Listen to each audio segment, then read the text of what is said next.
Namaste. My name is Laxman and I am Peace Ambassador from Nepal. Today I'm going to talk about how I build peace in my day-to-day life.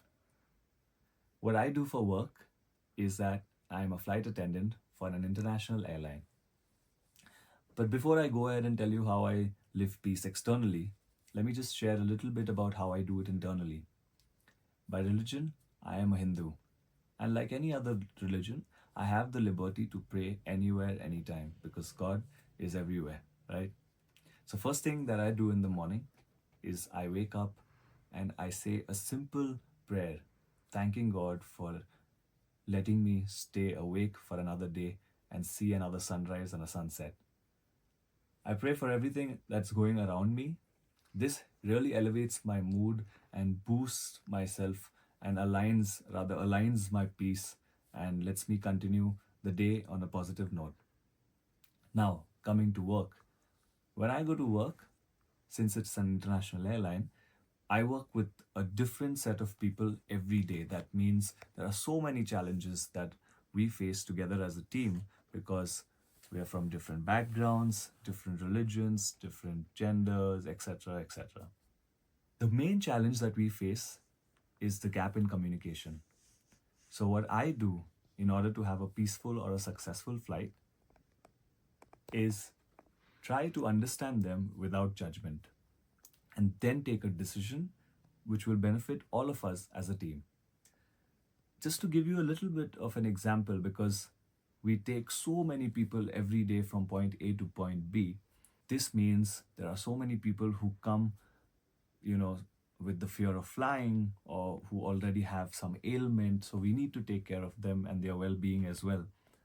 Most importantly, the safety of the aircraft, the safety of the people is our main job.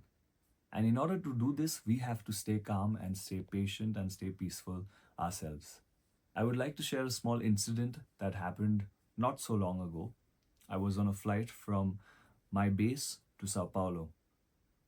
There was an elderly lady sitting in business class where I work, and mid service, she asked me to help her with the Wi Fi. You know what they say, there is a saying that men are not very good at multitasking. So when I'm focused on a certain task, I like to focus completely. However, in the middle of my service, that is my task for that moment, she was asking me so many questions about the Wi-Fi, and we were already struggling to understand each other as she already only spoke Portuguese and I only spoke English, and we were only communicating in sign language. But I understood that she needed Wi-Fi, so for the time being, I just gave her my login and I said, "Okay, let me just finish the service and I will come back and help you." However, she kept asking me questions again and again, and we were both struggling to understand each other. Then at one point, I had to sternly and assertively tell her to wait for a bit and I will come back. And that was my way of getting rid of her. However, when I went back after the service, I understood that the Wi Fi was actually not working. Then I went on to go and have my rest, which is because it's a long flight, we get rest in the flight. And when I came back, she was already asleep. Anyway, long story short, at the end of the flight, when we landed in Sao Paulo, she happened to put a SIM card or whatever and she got her internet. And while disembarking or while leaving the aircraft, she just broke down in front of the door, like crying and sobbing like an actual baby. And this made me really overwhelmed, or rather, I was taken aback. In asking her a little questions, we found out that she had lost her only daughter.